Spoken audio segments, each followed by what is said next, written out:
Good afternoon friends, আমি ফাল্গুনি। আপনারা কেমন আছেন? আমি ভালো আছি।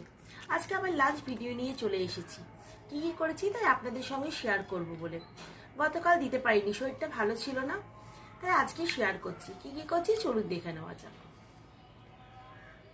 থালার মধ্যে ভাত দিয়ে দিয়েছি, এক্সট্রা ভাত এখানে এখানে করেছি মাছের তেল, টমেটো, বেগুন, পেঁয়াজ দিয়ে। এখানে করেছি মোছার তরকারি।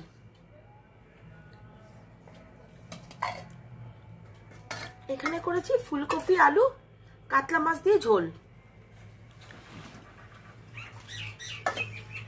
এখানে মেয়ের জন্য ফুলকপির কটা বড়া করেছি। আপনাদের কেমন লাগলো অবশ্যই জানাবেন এবং লাইক, শেয়ার এবং কমেন্ট করতে ভুলবেন না এবং আমার